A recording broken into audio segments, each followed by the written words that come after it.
All right, so I did have to do some more digging in terms of commentary on verses 11 and 12. And I found this online at BibleHub.com. It's Gill's exposition of the entire Bible. It says, "But the children of the kingdom, the Jews, who were subjects of the kingdom and commonwealth of Israel, from which the Gentiles were aliens, and who were also in the church of God, which is his kingdom on earth, and besides had the promise of the gospel dispensation, sometimes called the kingdom of heaven, and by them often the world to come, and were by their own profession and in their apprehension and expectation children and heirs of the kingdom of glory." These phrases, "a son of the world to come" and "children of the world to come," are frequent in their writings. Christ said, "shall be cast out of the land of Israel, as they were in a few years after, and out of the church of God. These branches were broken off, and the Gentiles grafted in their room, and will be excluded from the kingdom of heaven, where they hoped to have a place, and cast into outer darkness." Again, this is the Jews who didn't believe in Jesus, wanted a military Messiah, which is what they're looking for today as well. "Into the Gentile world," cast out into outer darkness, into the Gentile world, and into judicial blindness and darkness of mind, and into the blackness of darkness in hell, where there shall be weeping and gnashing of teeth. Phrases expressive of the miserable state and condition of persons out of the kingdom of heaven, who are weeping for what they have lost and gnashing their teeth with the pain of what they endure. So later it says, "This is hell itself, to which such are condemned who do not study the law." So Jesus' teaching is really tough. He's got some really tough teaching in here. Something to pray over, things to pray about. Let's look a little bit at the leper. The law required a healed leper to be examined by the priest. Jesus wanted this man to have his story firsthand, to give his story firsthand to the priest, to prove that his leprosy was completely gone, so that he could be restored to his community. So they didn't, at least the Bible doesn't talk about doctors as much, although we know that Luke was a doctor. You don't hear about it as much in the Old Testament. So the priests, there still was that system, and it was still honored. It still gave structure to the community, to the culture that they were in, and validity. There was still order in the way that things were handled. There was still a legal system, if you will. And then over to the centurion, he could have let many obstacles stand between him and Jesus: pride, doubt, money, language, distance, time, self-sufficiency, power, race. But he didn't. If he did not let these barriers block his approach to Jesus, we don't need to either. What keeps you from Christ? Let's see. Matthew continues to show Jesus' kingly nature. Through a single touch, Jesus healed.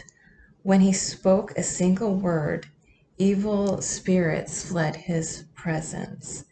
Jesus has authority over all evil powers and all earthly disease. He also has power and authority to conquer sin. Sickness and evil are consequences of living in a fallen world. But in the future, when God removes all sin, there will be no more sickness and death. Jesus' healing miracles were a taste of what the whole world will one day experience in his kingdom. Following Jesus is not always easy or comfortable. These are hard words. This is a really hard teaching, and it will continue to be difficult. Often it means great cost and sacrifice with no earthly rewards or security. Jesus didn't have a place to call home. You may find that following Christ cost you popularity, friendships, leisure time, or treasured habits. But while the cost of following Christ is high, the value of being Christ's disciple is even higher. Discipleship is an investment that lasts for eternity and yields incredible rewards. It is possible that this disciple, going back to the man who wanted to bury his father before following Christ, that meant to wait until his father had passed. It is possible that this disciple was not asking permission to go to his father's funeral, but rather to put off following Jesus until his elderly father died. Perhaps he was the firstborn son and wanted to be sure to claim his inheritance. Perhaps he didn't want to face his father's wrath if he left the family business to follow an itinerant preacher. Whether his concern was financial security, family approval, or something else, he did not want to commit himself to Jesus just yet. Jesus, however, would not accept this excuse. Jesus was always direct with those who wanted to follow him. He made sure, let me back that up a little bit and I'll read it again. Okay, he made sure they counted the cost and set aside any conditions that they might have for following him. As God's son, Jesus did not hesitate to demand complete loyalty. Even family loyalty was not to take priority over the demands of obedience. His direct challenge forces us to ask ourselves about our own priorities in following him. The decision to follow Jesus should not be put off. Even though other loyalties compete for our attention, nothing should be placed above total commitment for living for him.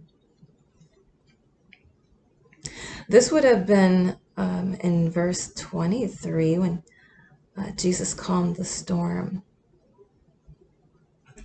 This would have been a fishing boat because many of Jesus' disciples were fishermen. Josephus, an ancient historian, wrote that there were usually more than 300 fishing boats on the Sea of Galilee at a time. This boat was large enough to hold Jesus and his 12 disciples and was powered both by oars and sails.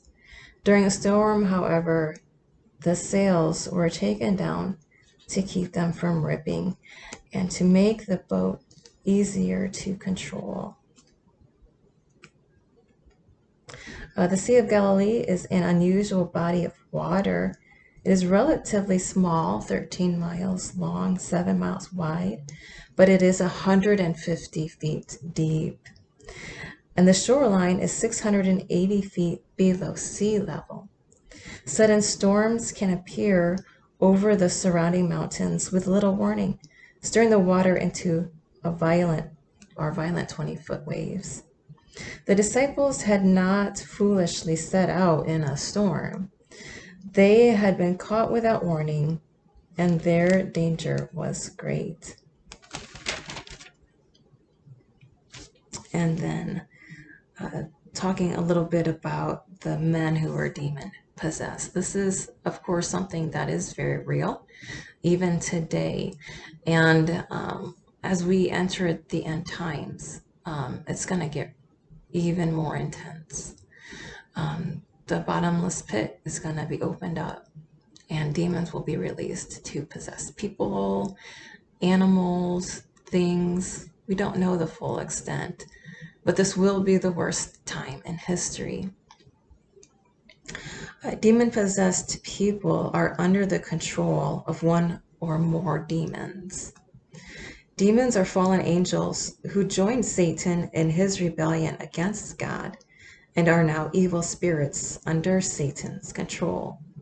They help Satan tempt people to sin and have great destructive powers. But whenever they are confronted by Jesus, they lose their power. These demons recognized Jesus as God's Son, but they didn't think they had to obey him. Just believing is not enough. See James 2:19 for a discussion of belief and devils. Faith is more than belief. By faith, you accept what Jesus has done for you. Receive him as the only one who can save you from sin. And live out your faith by obeying his commands. Let's see.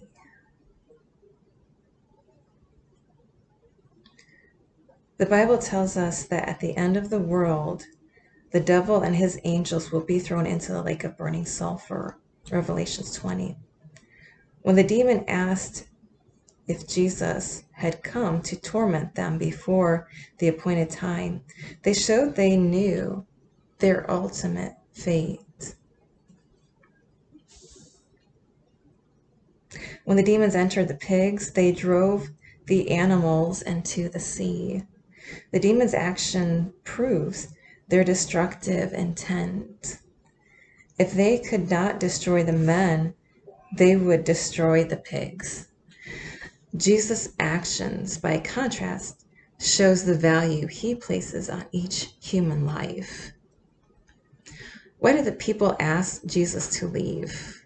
Unlike their own pagan gods, Jesus could not be contained, controlled, or appeased. They feared Jesus' supernatural power, a power that they had never before witnessed. And they were upset about losing a herd of pigs more than they were glad about the deliverance of the demon-possessed men.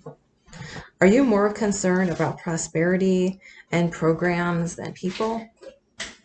Human beings are created in God's image and have eternal value. How foolish and yet how easy it is to value possessions, investments, and even animals above human life. Would you rather have Jesus leave you than finish his work in you? So again, these are really tough times. These are really tough teachings. And in the previous chapter, we learned that narrow is the gate that leads to life, and wide is the path that leads to destruction. This is not a time to be lukewarm with your faith or unintentional, but we really need to come before God.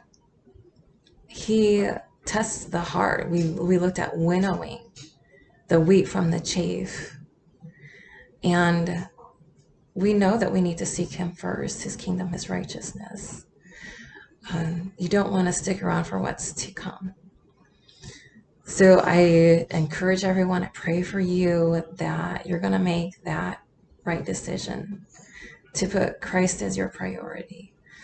Otherwise, what's to come next is going to be death in one way or another. So blessings to you all. Pray about this and ask God again. Let me know if there be any impure way. Search me, try me, show me, Lord. Amen.